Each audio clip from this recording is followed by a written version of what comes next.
June 19, 1965, amidst the extreme confusion of the nation, the armed forces of the Republic of Vietnam had officially accepted the historic responsibility for the steering of the national vote, the representative of which was Lieutenant General Nguyen Van Thieu, chairman of the National Leading Committee. From that time on, June 19 turns out to become the most important historic day of the Vietnamese people, a great festival of all the troops and people of South Vietnam. And this year particularly, the June 19, 1973 Armed Forces Day has come back to the people of South Vietnam right at a moment when the Vietnamese have just laid the foundation of peace. Manifesting their pride and their gratitude toward the heroic and victorious deeds of their armed forces, the people of South Vietnam turned out in full force to welcome the June 19 Armed Forces Day in overwhelming enthusiasm and soaring hope.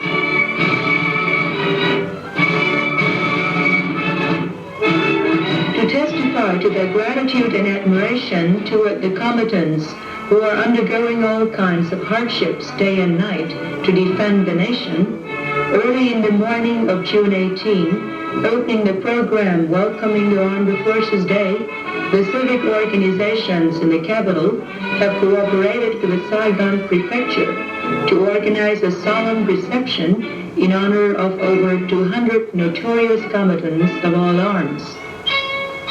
On the other hand, in the morning of June 18, Mrs. Nguyen Van Thieu, the First Lady of the Republic of Vietnam, had come to the Army General Hospital to visit and comfort the wounded soldiers who had sacrificed parts of their bodies to the fatherland and are now under treatment here. The First Lady had visited a number of wards in the hospital. At each place, she heartily inquired as to the health of the wounded soldiers and wished them a quick recovery. At the same time, Mrs. Nguyen Van Thieu had also presented each one of the wounded soldiers with a gift, including cash from the President of the Republic of Vietnam, to testify to the people's gratitude toward the fighting men.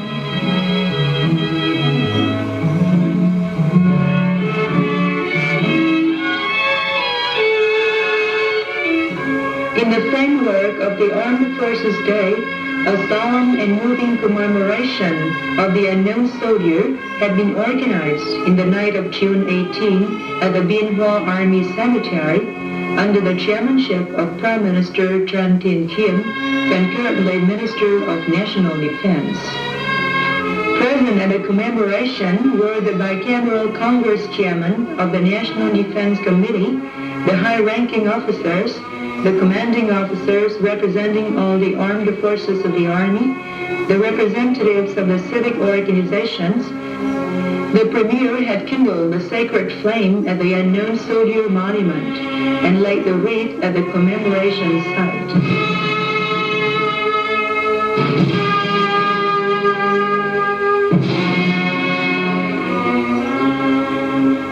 Then the General Chief of Staff of the Armed Forces of the Republic of Vietnam planted the Army colors at half-staff in front of the monument of the unknown soldier. The ritual prayers were read right at the moment when the whole Godsaker was lightened up by the flares.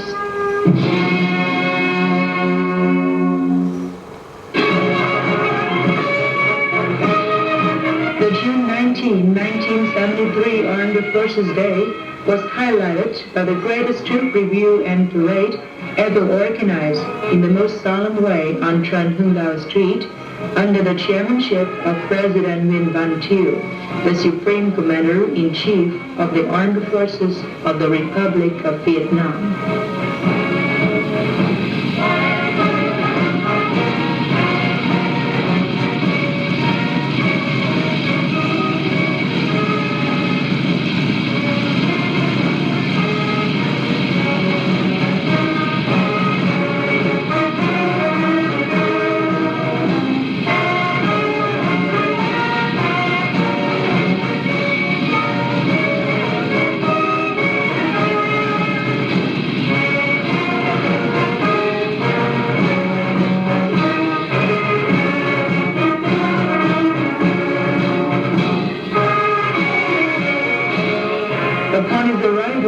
Celebration site, the President attended the salute to the national and the Army colors.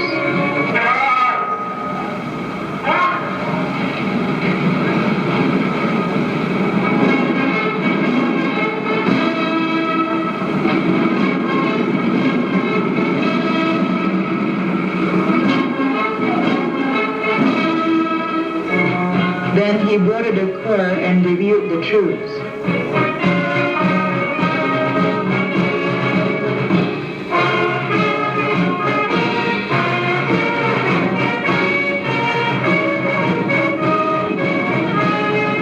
Right at the moment, the Air Force's planes flied in close formation and ejected 5 trails of smoke, the colors of the national flag.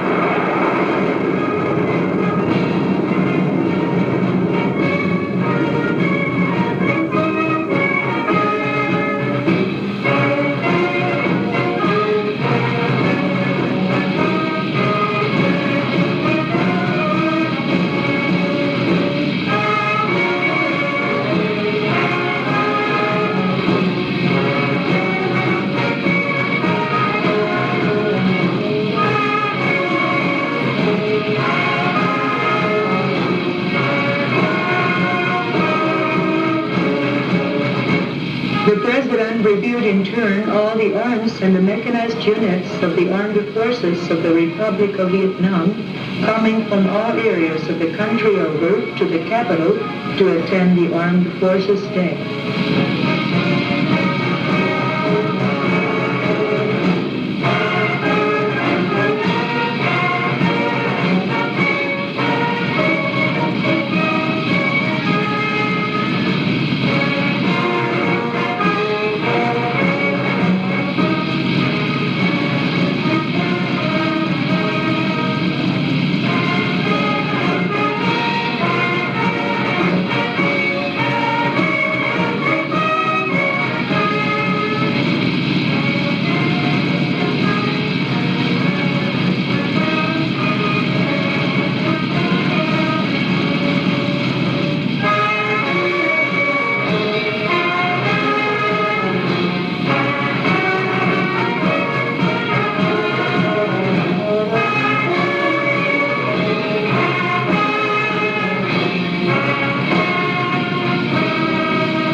The President had decorated the Army flag and pinned the gallantry cross of the armed forces on the Navy, the Air Force, the four military regions' commanders for the glorious victories which their units had brought to all the troops and the people of the Republic of Vietnam, especially for the renowned victorious deeds during the 3 months of marching on from victory to reconquer land, period.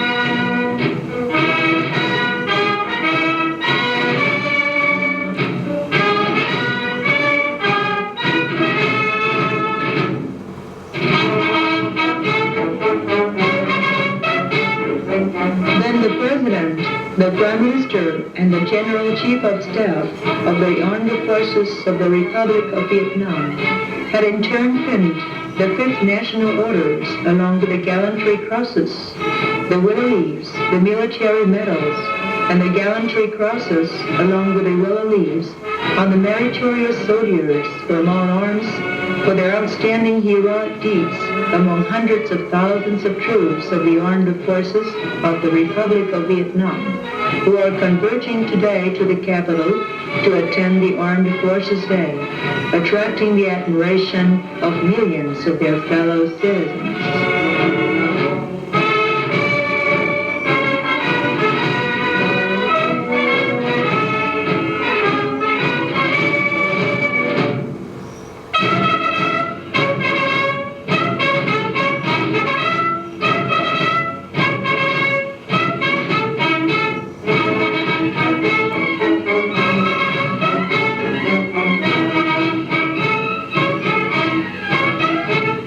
Admiration, the girl students of the capital had draped the glorious wreaths over the shoulders of the victorious troops.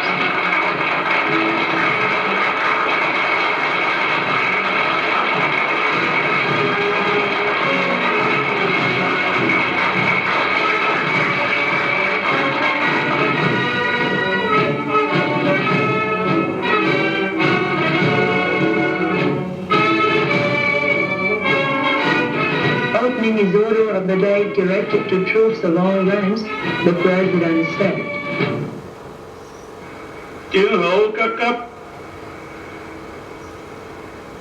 In his order of the day addressed to the combatants of all ranks on the Armed Forces Day, the President of the Republic of Vietnam had appealed to the combatants never to cease to be vigilant, forestall efficiently, and to react timely and strongly to any communist attempt to grab land and people. Opening the order of the day, President Nguyen Van Thieu recalled that a year ago, also on the Armed Forces Day, he had ordered the Vietnamese Armed Forces to march on from victory to reconquer land. As a result, the communist aggressors had been defeated on all decisive battlefields, and important territories were reconquered. Those victories were decisive insofar as the ultimate failure of the communist aggressors' last endeavor since the 1968 Mau Tan Tet offensive, and at the same time forcing them to abandon the obstinate attitude they had maintained for 4 years at the Paris peace negotiations and to sign the January 27, 1973 agreement. The communists had to pledge to honor the ceasefire and to restore peace from that day on. But henceforth, for over 4 months, the ceasefire has been seriously violated by the communists, and peace has not been actually restored. Recently, on June 13, the communists pledged once again to honor the ceasefire, but for the past few days, they have continued to violate it even more seriously. Chúng lại vẫn tiếp tục vi phạm trầm trọng hơn nữa.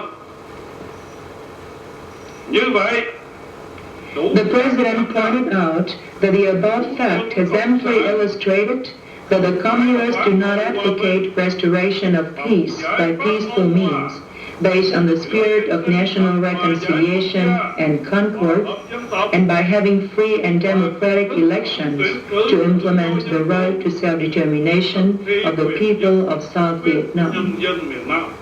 On the contrary, these truth violations show that the communists are basically belligerent elements, that they still stand for a war of aggression, and their scheme remains the annexation of the entire South by way of arms and violence. Bằng vũ lực và bảo tàng. Với kinh nghiệm từ năm 54 qua những hiệp định về Việt Nam. Then President Thieu made further analysis of the situation, stressing that the Vietnamese people's experience since 1954, through various agreements on Vietnam and the neighboring countries,